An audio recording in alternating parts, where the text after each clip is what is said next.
Om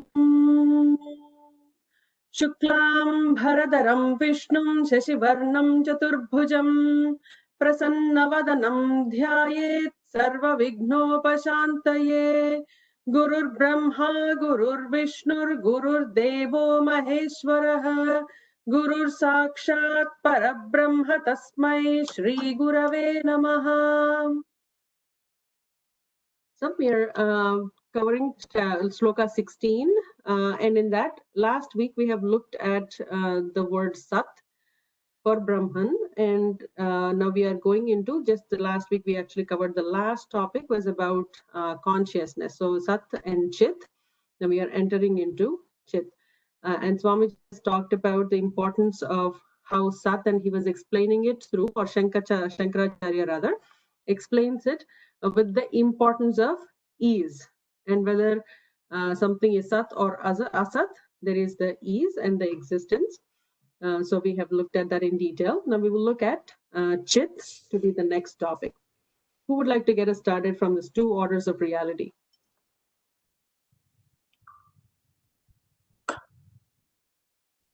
I can see Please go ahead. two or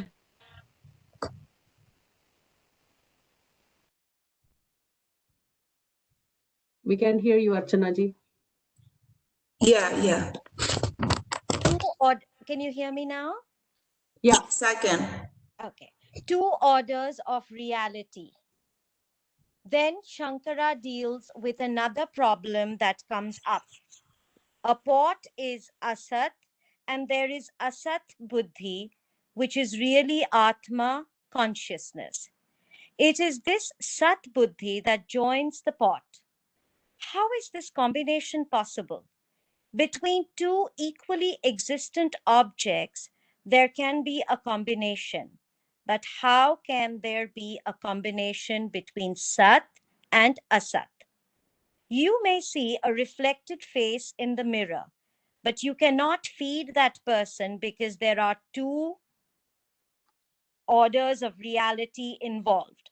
The spoon belongs to one order of reality and the reflection in the mirror to another.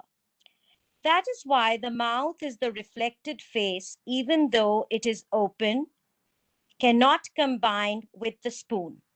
Similarly, then, if the Atma is the object of this Sat Buddhi, how can it go and join anything? To this, Shankara said that there was no problem. Sat can join anything. Mirage water in the desert makes you feel happy. But whether water is there or not, it is only Sat. Even if there is no water and you only imagine it to be there, you still say the water is. Here the Sat Buddhi joins the mirage water, which is Asat. The is Buddhi. The Sat Buddhi thus joins anything and everything. There is no rule that prevents Sat Buddhi and Asat Buddhi from joining because Sat is not opposed to anything. Everything being a superimposition upon the Sat. The Sat Buddhi lends itself to any type of object, such as an imagined pot or a real pot, a mistaken snake superimposed on a piece of rope, or a real rope.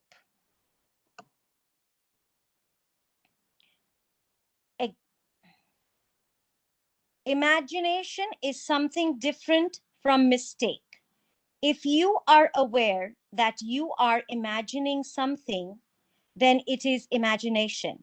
Either way, an imagined pot is, snake is, even though it is later found to be a rope is. The Sat Buddhi joins in any and every situation. That object of the Sat Buddhi Vishaya, is Atma and is called Sat, for which non-existence, abhava, is not there. Satah abhavaha na vidyate. Anything that depends upon something else is asat. If you look at your body, deha, on that basis, it is asat. Therefore, there is no cause for sorrow. It is the same with any thought. When we say thought is, that isness is consciousness, atma. Consciousness is, and the thought is incidental to that consciousness. A thought is a nama rupa. A thought that has an outside object is called perception.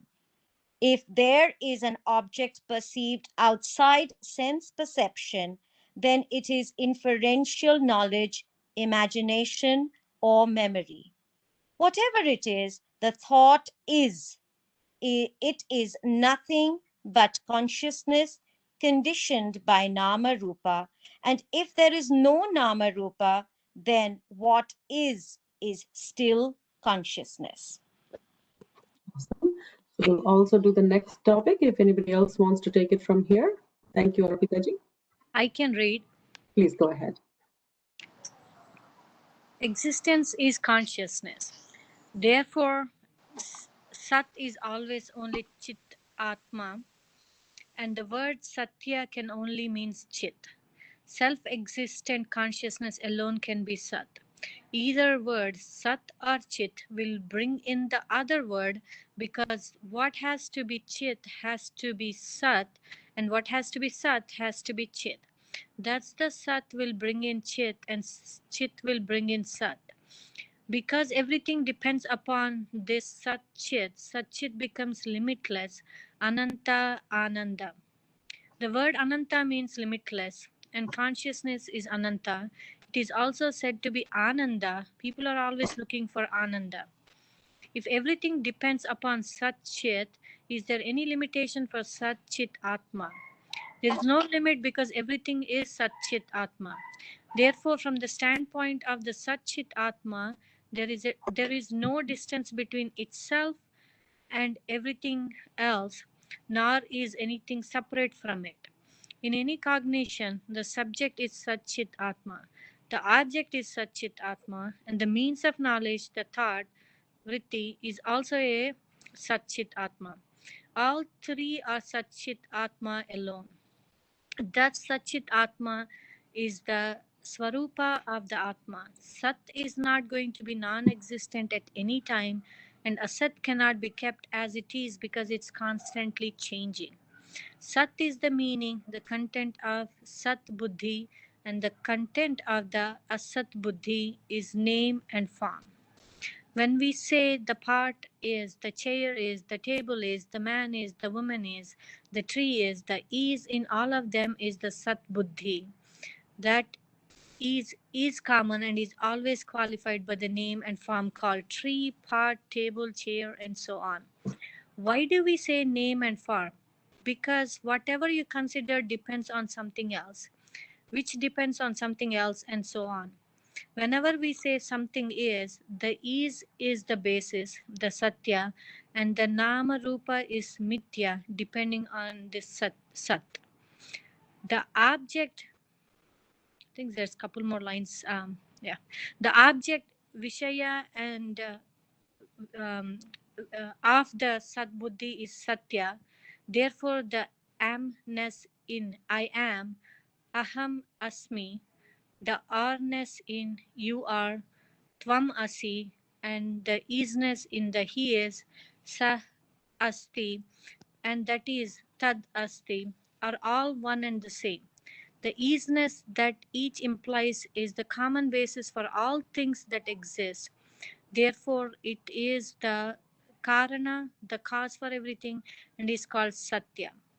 The effect, Karya, is called Asat, Mithya, because it is dependent on the Karana for its existence. As mentioned earlier, Vedanta is nothing but a discussion of this cause and effect, Satya and Mithya, Karana, Karya, Vada. Awesome. So we'll just take a little pause here, and because we are going into the product, the cause and effect, and how those will also be negated. all of this, is this very confusing, or do we have some clarity? Since I think we will be moving faster from here. Just wanted to make sure that everybody has a good understanding of what's being taught. It's very confusing for me. I mean, I get Satya and Asatya, but beyond that, yeah, can you give a little explanation of what it is trying to say? yeah. So the most important Appreciate thing it. for us to understand, and sorry, 1 second, I'll mute everybody. So we are saying there is the Sat and there is Asat. And that is very easy for us to understand because we see that, okay, there is something that is the cause and there is something that is the effect. So we said there is gold, and there is, from the gold came all the bangle, the ring, and any of the kinds of jewels. It's very easy for us to understand is this Dvaitavadam, where we see two different things, one as Bhagwan and one is the Jagat, and I'm part of that Jagat. Very easy for us to understand. What we are trying to understand here is that, sure, there are all of these jewels or all the different pots. There are two different examples that we are being seeing, right? Like the gold, the jewelry, and the pots. In all of the pots, whether they exist in reality, there is a pot in front of me, even then we are saying that is asat. Though you see it, it has no bhava because it is of dependent existence on the original clay. So when we trace back into, okay, what is the original cause of clay, then there is something else comes up. We say, okay, the Prithvi Tattvam, and from there the 5 elements, the Panchabhutas, and that's how we will always trace it back to the original consciousness, which is the Sat. So that's one part that we need to understand. So here there is contention on, okay, anything that is existing in front of me, you're saying that is Asat. What if it is an imagination? What if it's a thought? What if it's a vritti in my mind? And it's not something that I'm seeing. It is not made up of any clay or anything like that. It's just an imagination. I'm imagining a pot. So what Shankaracharya is trying to say is that even if it is a vritti or an imagination or a thought, it is still asat, and it is dependent on the sat. Without sat, nothing can happen, whether it is in this order of reality called as what you see, the jagat that you are seeing, which is of dependent consciousness, or whether you think about the consciousness, the original consciousness. There are two different orders of reality. And there are technical names that Swamiji is trying to avoid here. So we will start seeing them ahead. But actually feel like if I read something, it might just make it very easy if we started using those terms, because everybody in this group is highly qualified to get those technical terms too. So what we call as the Paramarthika Satta and Vyavaharika Satta. Vyavaharikam is something that is transactional. I'm able to see this, I'm able to interact with this particular thing. But behind this Vyavaharika Satta, there is the Paramarthika Satta that this Vyavaharika Satta is dependent on. And we are trying to understand what that is means. And the most important thing for us is, if I am existent, and which also means that the because there is consciousness, I am existent and I am actually aware of what's around me. If there is no consciousness, I would not even be aware. And this is where we have seen the example of, if I'm sleeping, then I'm not conscious of anything. So if something happens, if a robber comes and steals something, then I won't even know because I'm not conscious. That's our Vyavaharika Satta way of talking, the interactive way.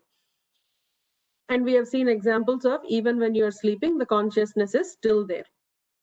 So two things we are trying to understand is, what is the nature of Asat and what is the nature of Sat. That is, I have a feeling that is very clear for all of us. And the second thing is that everything is dependent on this Sat, and including ourselves. And what we will be driving towards is that our consciousness that is in us is also nothing but that Paramatman that is living within us as the Jivatman, and everything that we are aware of is because of that Paramatman. So that is in a very simple way of putting all of this together. Is that making sense? Yes. Better. Yes. Better. That makes sense. Yes. Thank you. So, can I ask you a question? Oh, of course. So earlier in this page, they also said Sat and Jit are the same thing, right? Correct. Can you explain? Like, I I missed last class, so maybe I may be a little bit lost on the Jit part. So So the easiest way to put it, if there is existence, there is consciousness, and without consciousness, there cannot be existence. So these are like two different attributes of the same Paramatman. And they are bringing in the third attribute as like, because of this consciousness, the existence is throughout. Anything that exists in the across the whole universe has to have that consciousness. Therefore, it is Anantam, and therefore it is Ananda, and therefore, like, it's just a derivative methodology on coming up all for the different attributes. So I'm trying to think of. So let me read something that I really find very helpful, and you will easily understand it when I read that. So we say a vritti is non-separate from Atma, and Atma is always free from any vritti. And the same thing applies, right?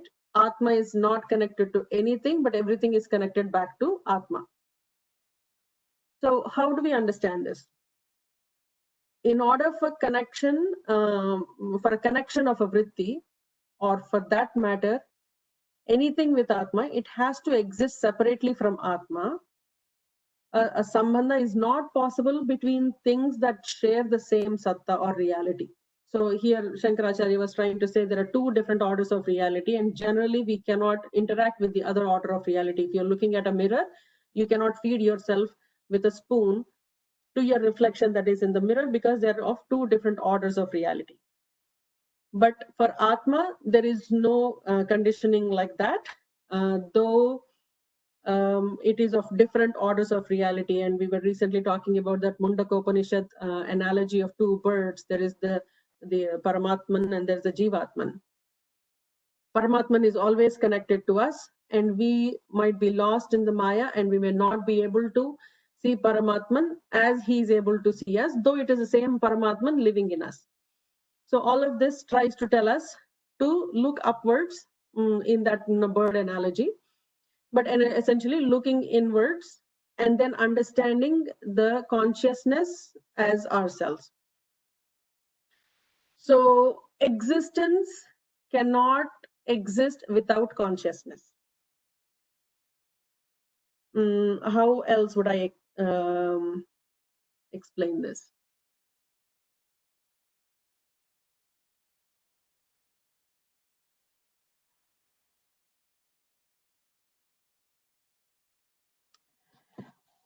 So we call it the vritti sarupya mitra, like, even I'm thinking about yoga sutras or something like that.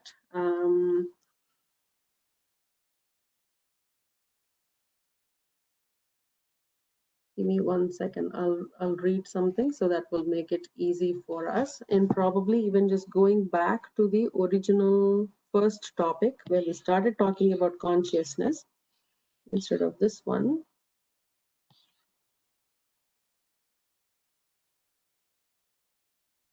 It's just like ocean and the waves, right?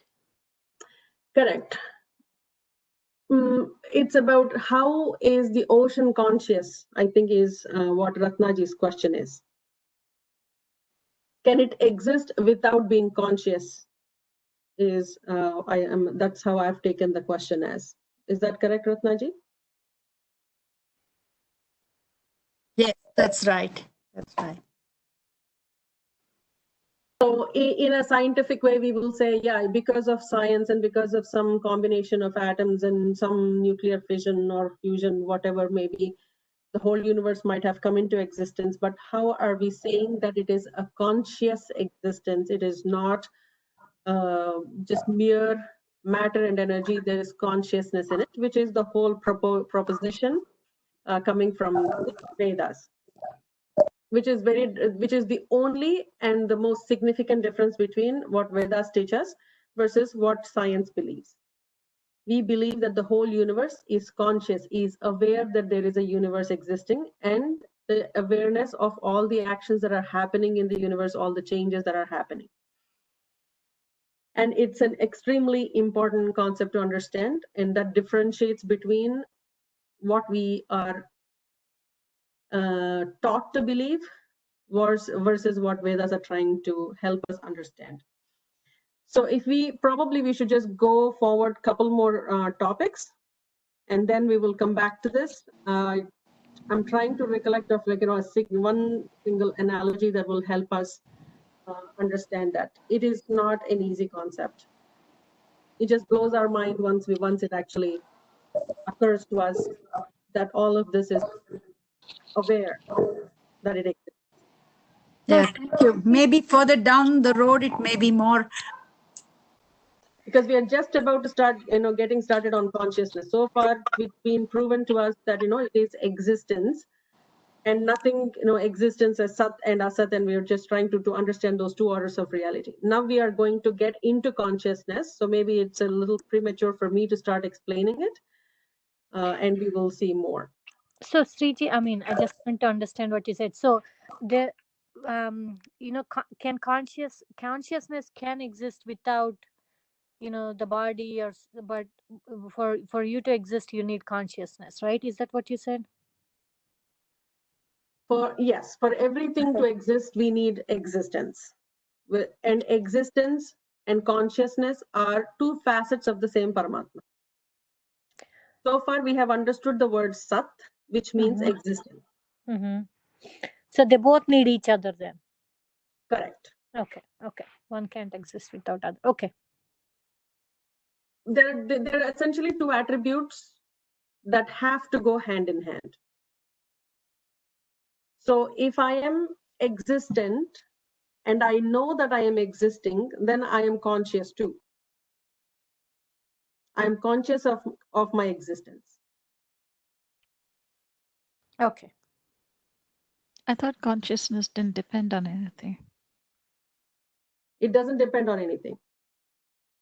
It is not dependence. They are the same. So existence and consciousness are the same, and that's where we will be trying to see the non-difference between the two. So we can think that this pencil exists in front of me. But what we are also saying is the pencil exists, that awareness that I know, I am aware that there is a pencil, means that there is existence and consciousness that are simultaneously sustaining this universe. And that awareness is within me. But the pencil will perish, but the consciousness will not. That's the difference. Correct. Yeah, just like the ocean and the waves. The waves will come out of the ocean and it will perish, it will disappear. But the ocean will still be the same, it will stay there. So the waves are not depending upon the ocean, but the ocean is depending. No, the waves are depending upon the ocean, but the ocean is not depending on the waves. Correct. And even the pencil will perish to become something else. Just change its names and forms. It will not disappear, but it will take a different form and a shape. And it will finally merge with the consciousness. Exactly. Shaji Mahoday, did you want to answer any of the questions?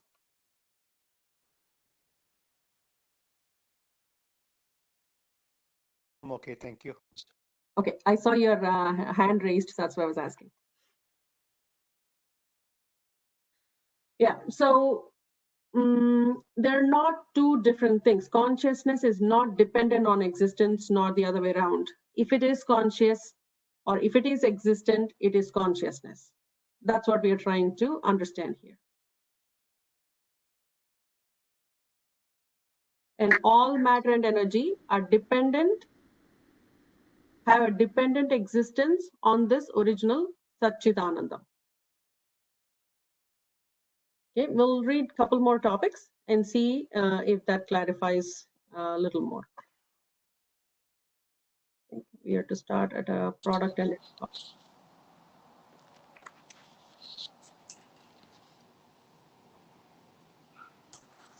Hang tight for, I think, 6 more slokas, and all of this should be very good, very easily, nicely clarified for us. Who would like to read a product and its cause? I can. Please go ahead.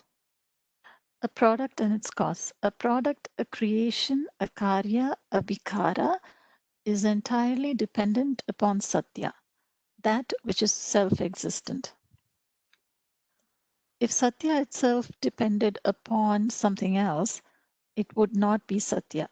The self-existent satya is called karana, cause. Depending on what it is you want to prove, karana can also be said to be satya, yet karanam tat satyam. That which is a cause is said to be satya because it is a cause, like clay with reference to a pot. Because clay is the cause for the pot, it is satya, but only for the pot, please understand. Another example is thread as the cause or satya for the cloth. Thus, from these two examples, we see that satya is karana and karana is satya. With reference to a product, a creation, we are going to prove something. In Shankara's bhashya on this verse, he says that a product is mithya, yat karyam yat tat mithya. Mithya means asat, the word used in the current verse. These kinds of statements reflect a style that we will be coming across later. A product is mithya because it is dependent upon a cause, as is the case for cloth, whereas sat is not dependent upon anything else and undergoes no change whatsoever. Atha abhava na vidyate. Because the object of sat buddhi is sat and the object of asat buddhi is asat, we have the sat buddhi at all times.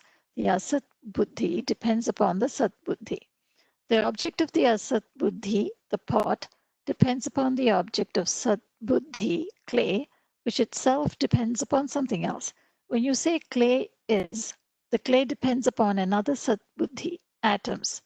When you say the atom is, the atom depends upon particles, which depend upon a concept. When you say a concept is, the concept depends upon the witness of the concept, sakshi, which is consciousness. And when you say consciousness is, what does it depend upon? It does not depend upon another consciousness because it is swatha siddha, self-existent. Therefore, nothing can be satya except that which is self-existent. This is all that is being said here, that which is self-existent is Atma, and that alone is Satya. Everything else being dependent upon asatya is asat. For the Satya Atma, there is no non-existence. Abhava, for the Satya Atma, there is no non-existence, abhava, whereas for the asat, there is no real existence. The experience of seeing objects is there, but these objects are all in the transactional world, vyavahara, and therefore have only an empirical reality. About these two sat and asat, a final understanding and a certain conclusion, the ultimate knowledge is arrived at by the seers of the truth of Brahman. Tattvadarshibihi anayo ubhayo api antatu drishtaha. The Tattvadarshi is the one who is capable of seeing the truth, Tattva of everything. Tattva is the abstract form of the pronoun Tat. The pronoun Tat means that and can stand for anything from apple to zebra as indicated by the word in Sanskrit for pronoun, Sarvanama meaning the name of everything. Therefore, the word tattva means the truth, the intrinsic nature of a thing, anything. Shankara further explains its meaning by saying, because all that is here is only Brahman, The name for that Brahman is Tat. The abstract noun of Tat, Tattva, means the truth, the Swarupa of Brahman. The truth of Brahman. Tattva is often said to mean reality, but in fact it is the Swarupa of Brahman. That Brahman is unqualified existence. Satya, knowledge, jnana, limitless, anant. Knowledge is jnana, limitless, ananta, pure, shuddha, timeless, nitya, etc. can be understood through the various implied meanings, lakshanas of each of these words. Brahman is the cause of the world, Jagat Karana, and at the same time is itself Satya, Jnana, and Ananta. This then is the Swarupa of Brahman and is called Tattva. Brahman is not only Satya but is the Karana for everything. Therefore, everything is Brahman. Brahman plus all names and forms is all that is here. Thus, those people who know the truth of Brahman, Tattvadarshina, understand both Sat and Asat. Both must be known. Sat is Sat and Asat is Asat. Asat depends upon Sat, but Sat does not depend upon Asat. Those who know the truth of everything, Tattvadarshina, are called Panditas, the ones who, as we saw earlier, do not come to grief. Why? Because they know the truth.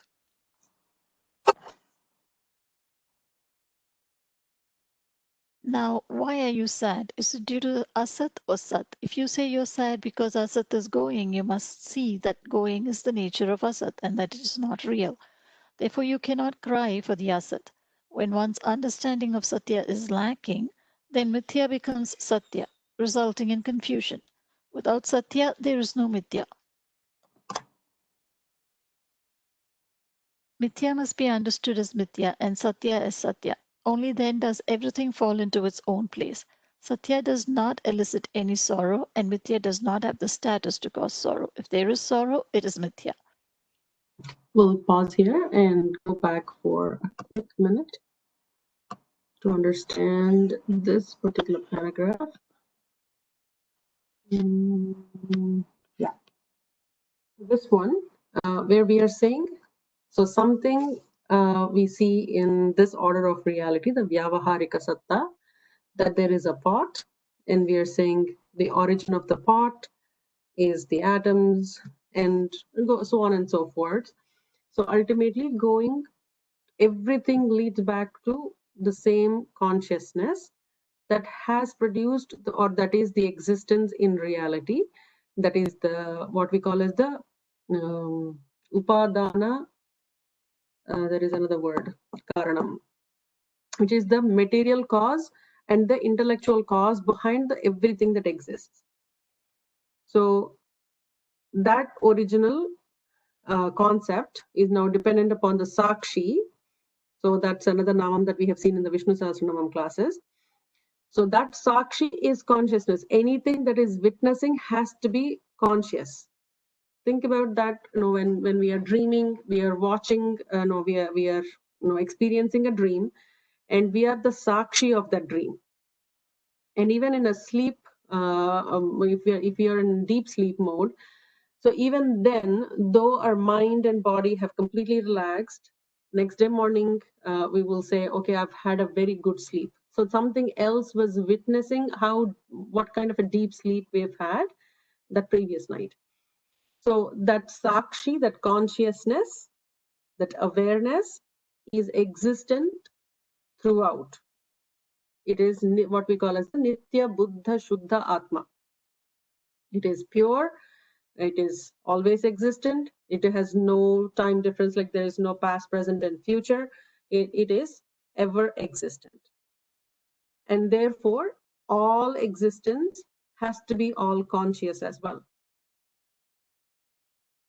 And this concept is an extremely important one for us to understand and to contemplate. We can read about this for as many pages as we want, but if we don't put some thought and contemplate on it, it starts getting difficult. So Shankaracharya has done an amazing job, and so did Ramanujacharya. All the gurus have given us nice explanations and commentaries on one sloka. Just imagine like how much of commentary was provided for us to understand those concepts. So think about, I think it's easy for us. So far, it's been nailed into our heads that everything has to have an original existence or something else that everything is dependent on. So anything that we are looking at, looking at a house in front of me, that house had to have a different, because from clay they made the bricks, from trees they made the wood, and from, I can trace back to the origin of all of this, and the original origin of all of this will become only something that was the sakshi, or something that was the consciousness, or we also give that the name of jnana. If there was no jnana, there cannot be a kriya. Without knowledge, there cannot exist any action. Or without any action, there couldn't be any existence. Does that clarify a little bit? Yeah, that sounds good. Only one thing I wanted to ask, is there a dictionary or something where we can see, the meanings of various, because we are using a lot of Sanskrit words, right? Which are pretty complex. If there could be a dictionary which can give, the meaning, simple meaning of these Sanskrit words? Yes, there is. I think we generally start with a Prakarana Grantha called Tattva Bodha, and that actually is almost like, definitions of what does this mean, what does Paramarthika mean, what does Atman mean, and things like that. So, yeah, I'll find that. Or there are like, if it's just, word and a meaning, this actually Tattvabodha gives us definitions, but there are like, words and just meanings of those words. And there are quite a few of Advaita Vedanta, or Vedanta generally, Vedantic dictionaries that many of the bloggers have done. So I'll find one that is interesting and that probably suits us, and I'll post that in the forum. Yeah, that'll be very nice. We'll appreciate it. Thank you. And primarily, the most important words that we are trying to understand here are the Sat, Chit, the Asat and Asa, the Sat and Asat, the Karya, Karana.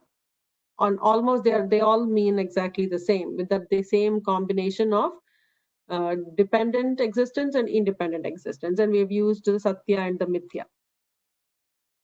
And any of these other words, Swataha Siddha, like, self-existent, self-luminant, these are all other terms that you can kind of ignore for now. At least that combination of those words are very, very important, because we keep using them very interchangeably throughout the text.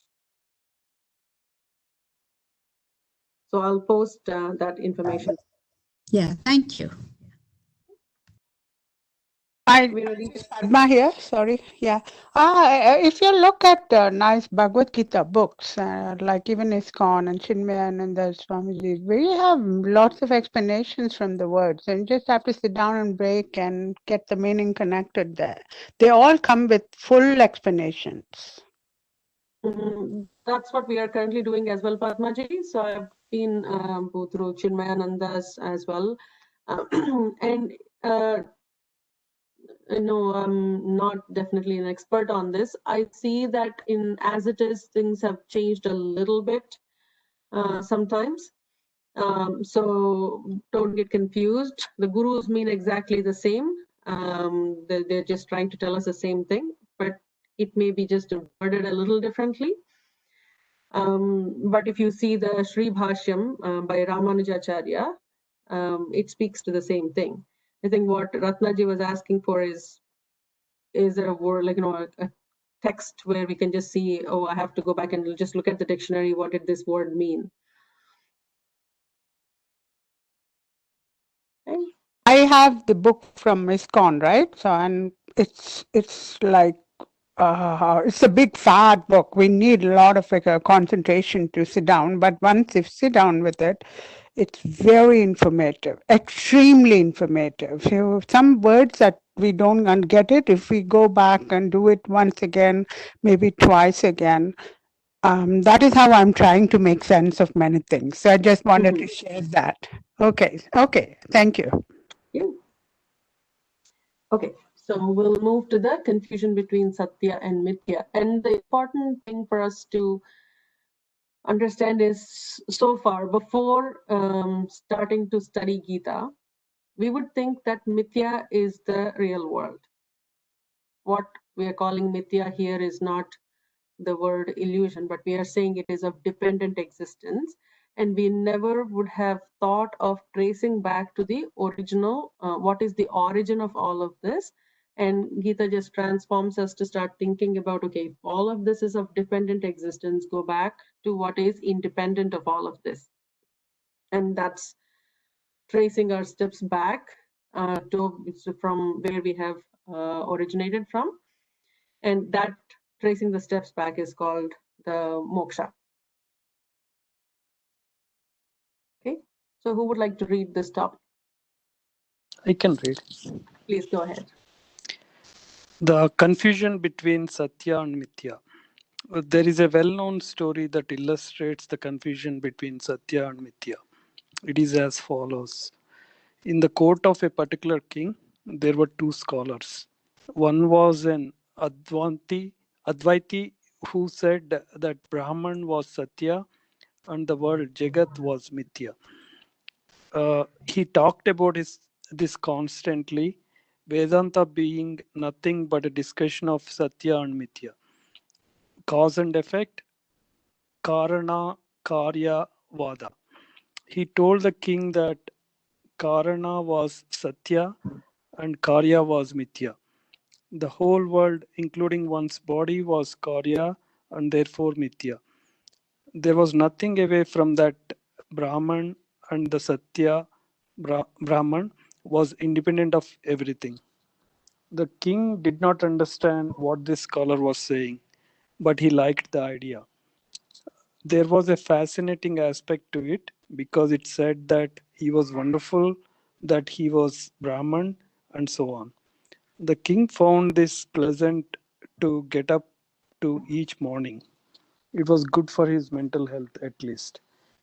The second scholar was a dualist, Dvaiti, who kept telling the king that he was not Brahman, the Jagat Karana, the cause of the world, and that he was a product, subject to Punya and Papa. If he did the right things, he would gain some time in heaven, and if he did not, he would go to more unpleasant places such as Naraka. This scholar maintained that what he was saying was the truth as stated in the Sastra. He even backed up his statements by quoting Vedanta in his daily teaching. The king listened to both these scholars because he wanted to be impartial, although he generally slept in the second scholar's class. This made the second scholar a little jealous of the other one, who seemed to be getting more attention from the king. The time came when the king went on a big pilgrimage, accompanied by a large retinue, including his two teachers. As they walked through a forest which was infested with many wild animals, a huge elephant with enormous tusks confronted them. The first scholar spied the elephant first and cried out, "Elephant, Maharaj, elephant." He then began to run, and of course, everyone else ran too. It should be remembered that these Advaitis are all very alert people, and because they understand things as they are all absolutely practical also. Because they are not encumbered by projections, problems, or shadows, they are free to deal with things objectively. So this scholar was the first to see the elephant and run. The king also ran along with everybody, including the Dvaiti. After this adventure was over, the king decided to camp and start out again the next day when there had been time to check for safety. While the king was relaxing, the second scholar went to him and said, "O Lord, did you see how our Advaita Guru ran?" The king remarked that he indeed had run very well. In fact, he reached safely before the others. That is what I mean, said the Dvaiti. He says the world is mithya, and yet he ran away from the elephant. If this world is mithya, then the elephant must also be mithya. Why did he run from mithya elephant? Everything he has been teaching is all verbal nonsense. That is why, Maharaj, I told you that there is no mithya. Everything is satya. The second scholar then pressed his point a little further. I do not understand his running, given what he teaches. Perhaps Maharaj understands it better. The king also found that it did not make sense to him. So he summoned the Advaita Guru and asked him to explain himself. Out of respect for his teacher, the king gave him an opportunity to explain himself. He asked, Sir, you said everything is mithya. Therefore, the elephant is also mithya. Is it not? The scholar agreed that this was correct. Then why did you run away from the elephant? The king asked. Maharaj, the scholar replied, the elephant is indeed mithya. But when did I tell you that running was satya? Running is also mithya. Do you find any sorrow or fear in me? There is none. I just did what was to be done. This is the vision. Vedanta says that everything is satya from the standpoint of Sat Buddhi, and everything is mithya from the standpoint of Asat Buddhi. The vision does not exclude anything. We have to understand everything. Any karma, action, is mithya. For example, we talk of running as an action, but if we do some inquiry into this so called action, we see that we cannot categorically say what is running. Whether lifting the leg is running or placing the foot is running, we can't say. This is true of any action, therefore, it is mithya. The person performing the action, the karta, is mithya, as is the action kriya. Therefore, the whole thing is mithya. Only Atma is Satya. Once you see both Satya and Mithya very clearly, as the Panditas do, there is no reason for sorrow. Lord Krishna has shown that what is Sat, self-existent, does not have abhava at any time, meaning that there is no end, no non-existence for it. Satah abhava na vidyate, and asat being only a name and form, depending upon the sat, has no real bhava, no real being. Therefore, it is mithya. What is mithya then? It is neither bhava nor abhava. It does not have an existence of its own, nor is it totally non existent. It is something in between, which is what we mean when we say that mithya is inexplicable. There are others who say that reality, the vastu or sat, is inexplicable. The vision of Vedanta is just the opposite. Only the vastu can be unfolded, albeit by implication, and everything else is inexplicable. Okay, we'll take a pause here. So what's being explained is, yes, when we talk about Vyavaharika Satta, we are dealing with it independently of anything else. So we deal with our problems, our happiness, our activities. So we are living in one order of reality. We have no understanding of the Paramarthika Satta. What will happen once we understand the Paramarthika Satta, that changes how we see things. It is not that once we know about Sat, once we know about Brahman, that the whole existence in front of us, the Vyavaharika Satta, is going to disappear. It will still exist and we will be living in it. What will change now that we have understanding of the two orders of reality, not just one. Previously, we were only looking at the mirror and thinking that what's in the mirror is reality. But we now know that there are two orders of reality, and one is a scenario-based, something that is not going to exist tomorrow, something that is not forever. Things will happen as they happen, and they will disappear. And all of this is like, passing clouds. Just in this case, in the story, in that funny story that just, is spoken of a lot. We are talking about there was an elephant, there is a scenario that presented itself, and everybody did the action. But the difference is that the action is done without feeling any fear, without feeling any sorrow, and there is like a broader vision for what's happening in our lives. So we understand the difference. Go ahead. I have a question. Why would he run? If he had no fear or sorrow, why would he run from the elephant? He says, Sorry, go ahead. Go ahead. He said, I did what had to be done. Why did he have to run? Why does he say that had to be done? Whether there is fear or not, he's not worried about his death, but he understands that if an elephant comes, an Advaita is not going to stand in front of it like a fool. The whole point of understanding the importance of the Paramarthika and Vyavaharika Satta is that we can deal with the Vyavaharika Satta in a more intelligible way than being fearful and being frozen at that place, which is what Arjuna is trying to do. Okay, I'm just worried about this whole war. I don't even want to fight it. And what Bhagavan is trying to tell him is that you have to understand the real nature of the world, and you still have to do your actions, and do it not because you're fearful, not because you're dealing with this particular scenario, but you have to look at a much broader picture. We will never stop doing our actions thinking all of this is mithya, therefore I'll just sit and pray to Sat. That itself is an action. I don't know if I made sense with that, Taraji. No, I understood that. Thank you. So what this helps us do is to understand, and this may be very like a simple, a trivial sounding example, but for those who are very serious about I like this season versus I don't like this season, and that happens with a lot of my colleagues. Oh, I hate winter, especially for those living in Canada.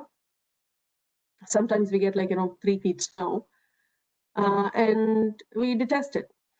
There is a lot of work that is unnecessary that we have to do, like shovel the driveways, and accidents on the roads, and it takes like 4 hours to go to work, and there's a lot of frustration that goes with it.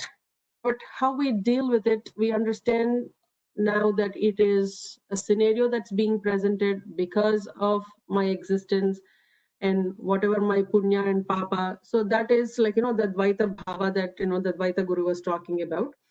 Nothing wrong in that at all.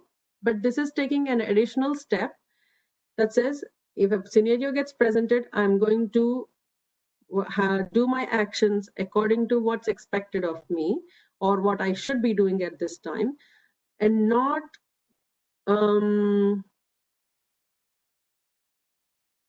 only presenting myself in this Vyavaharika Satta, but I'm actually looking at this scenario to be also Paramatman, and the Paramatman in me is performing the action. So there is no difference between me or the nature or what's being happening. So the whole concept of these many things that are bothering me just completely goes away. I really cannot explain how to say this. And this is, a very tangible feeling. It's not something that to be read in the books. And that's why we have been told from childhood, Gita is not about, I chanted Gita 200 times.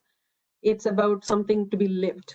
This is a lifestyle that is being taught to us, and how to live that life beyond seeing things through the, or like when we started the understanding the context of Gita, what samsara meant, and how the raga, dvesha, kama, krodha, lobha, moha, mada, matsarya, all of these come into picture. And I like this, I don't like this. We have read about that as well, how we put those into 2 categories. And I'm happy if I get what I like. I'm unhappy if I get something that I don't like. All of this will change because of our understanding as nature has to do its job, and it's doing its job, and I have to do my job, and I'll just do my job. The scenario doesn't really affect me. I'm thinking beyond the scenario now. So literally it means, it's not the scenario that comes by if not how we react to the scenario. Exactly. Right? The reaction could be, yes, the reaction for the same scenario from different people will be different. And how to react is what Gita is telling us to. I mean, what Gita is teaching us. Exactly. Right. Yeah. Makes sense. Yeah. And we will understand that scenario. And Bhagavan actually says in the 18th chapter, it would be so easy for me to say, no, go, I'm giving you an order, go just do this war. That would have been the easiest way to do it. But I will not tell you do this or don't do this. And after teaching for 18 chapters, at the end, he will say, I had to tell you what I had to tell you. Now it is up to you to figure out what you want to do. Yathechasi tatha kuru, is what he will say. It's ultimately our choice. We don't get the 10 commandments or the testaments, or this is the to-do list and this is not to-do list. We are given the power of free will, and with that, it is for us to live a life in fear or in pleasure and pain, or how do we understand this in the grand scheme of things and elevate ourselves to be able to see from a higher elevated position so we can see a broader picture and react accordingly. It's not even react, it's act accordingly what's required of us.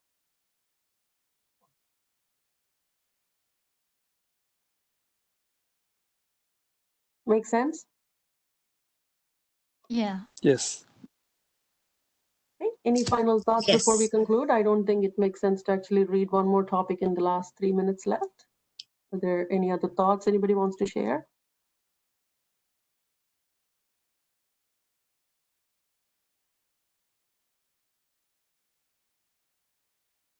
Sriji, I have one question.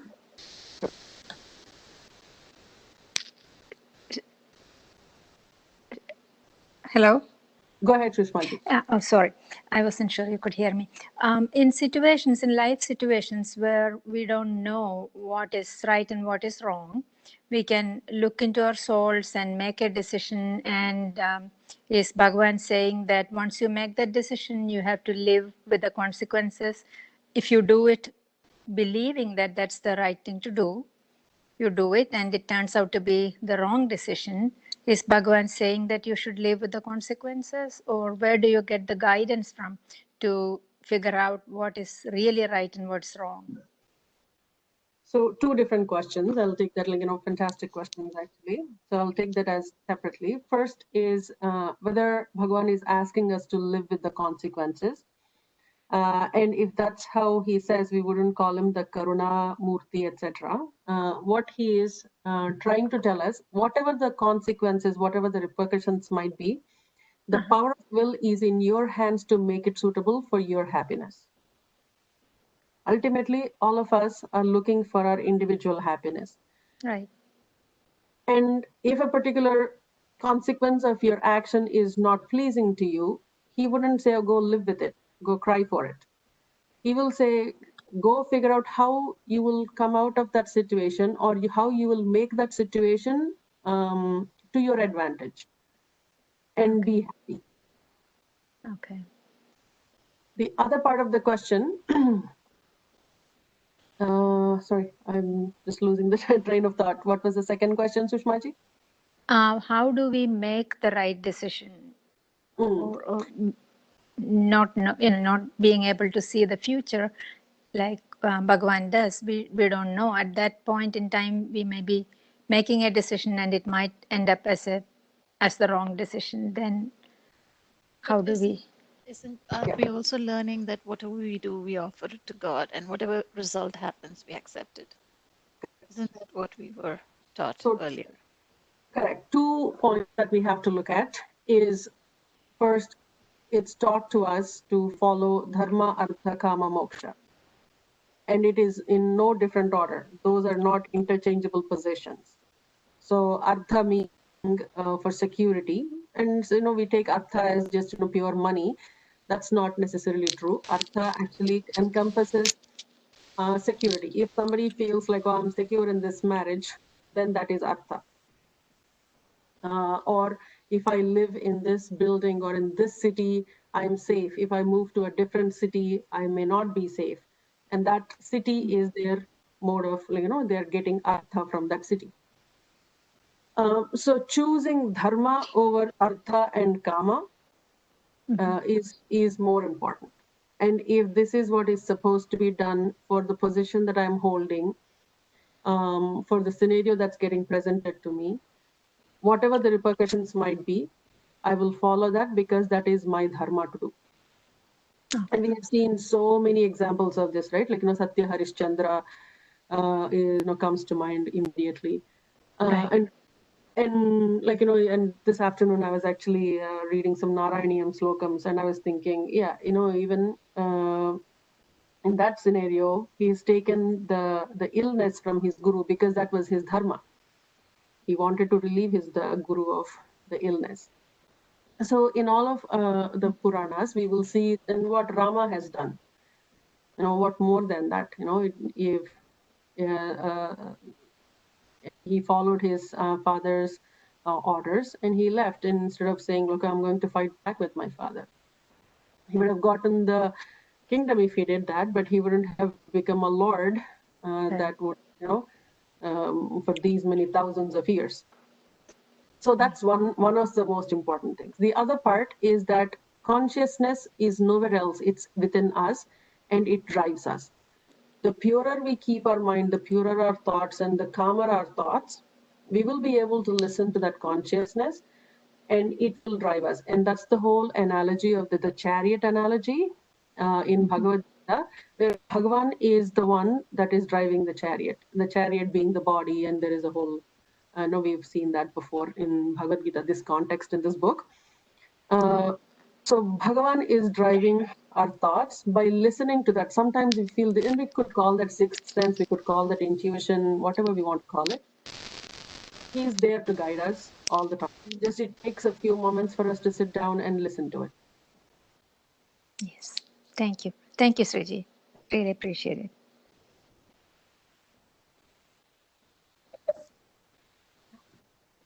Okay, shall we pause for the week and we'll connect? Yes. We'll conclude with a short prayer. Om Purnamada Purnamidam Purnat Purnamudachyate Purnasya Purnamadaya Purnamevavasishyate. Om Shanti Shanti Shanti. Harihi Om Sri Gurubhyo Namaha. Harihi Om. Loka samasta sukhino bhavantu. Sarvam Sriman Narayana Charanaravindarpanamastu. Thank you so much for your Thank you. time and Thank you, thought. Thank you Sriji. very much. Thank you. You. Very good. Yeah. Dhanyavad. Thank you, Guruji. Guruji, Pranati, namaste Pranati. You good. Do we have a class tomorrow? chanting class. Lalita Sahasranama. Yeah, Morning that's what I Lalita thought. meaning classes, we don't have those because I will be in flight at that time and won't be able to connect. But we will have our chanting classes in the evening. Shriji, what about the Sanskrit class? What time is that? Which Sanskrit class, Bhavani ji? I do take some Sanskrit classes, so I'm just wondering. It's Saturday morning sometime? I take Sanskrit classes in the afternoon on Saturday. Okay, okay. Are you talking about those or? I don't know. Shaji actually added me. Oh, that was, yeah, that I think is the afternoon one. Ajay Mahoday, I think, conducts those. Maybe you want to check with him. Okay. Yeah. I think they haven't told the time for that yet. I see. They don't have the time for that yet? Yeah, I think I didn't see anything. They said they will inform. Yeah. Okay, all right. Yeah, Thank most you. likely it's in the afternoon, and Shajiji will be announcing that. Yeah. Okay, thank you. Thank you, Shiji. Nice discussion. Thank you. Thank you, Guruji, everybody. bye. Dhanyawadaha. Bye. Badaha. Good night. Thank you, Sriji. Good night. Good night.